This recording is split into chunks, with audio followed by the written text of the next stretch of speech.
night of June 4th, 2022, I was backing up Officer Klapka on a traffic stop. We were right around the corner, and a call came out for an unknown trouble at Virginia Towers in Towson. Just based on the remarks of the call, it was a loud bang and someone heard screaming. Did you guys hear any screaming?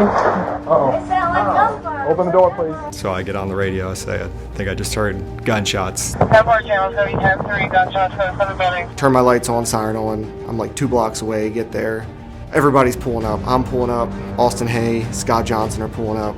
They're getting their rifles. At this point, we're treating it as an active shooter. We're not sure what's going on up there, if this person is a resident, if he's a disgruntled employee, if he's going, from apartment to apartment, or if it's localized.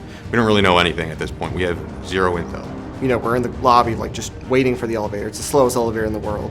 And we're sitting there, and we're getting in the elevator, and you hear a muffled boom come down the elevator shaft. Hearing it come down the elevator shaft, it was like, okay, this is what we're about to go up to. Somebody's up there shooting. We have to make sure that this isn't going to be an ambush type situation. As soon as the elevator doors open up, someone's right there waiting for us. Right out of the elevator, there's this guy standing there. We're not sure if that's a complainant, maybe a neighbor. So we quickly search him, and he's not a threat.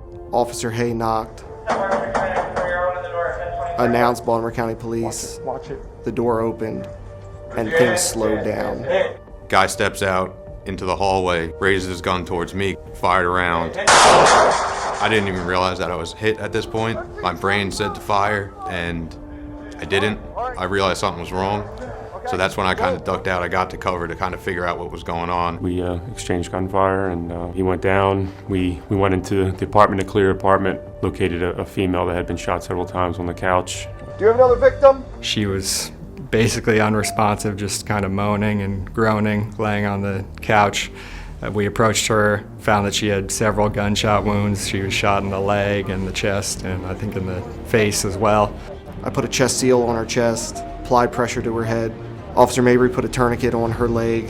Officer Hay assisted a lot with the medical stuff as far as putting pressure on the head. By the time the medics got here, we were doing everything we could to try and keep her alive, keep her talking. There's a lot of blood everywhere. I didn't think she was going to make it. They do a lot of talk in the academy about critical incidents and preparing yourself for the unexpected.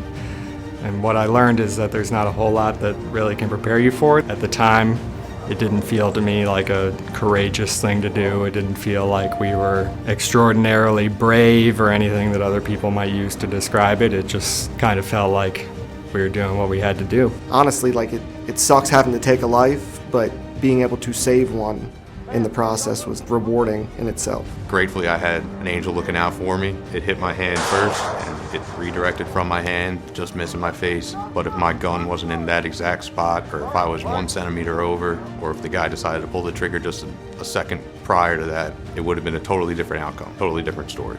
You good? Yeah, I'm good. I want to thank the Baltimore County Police Foundation for recognizing the 6 of us for this Valor Award.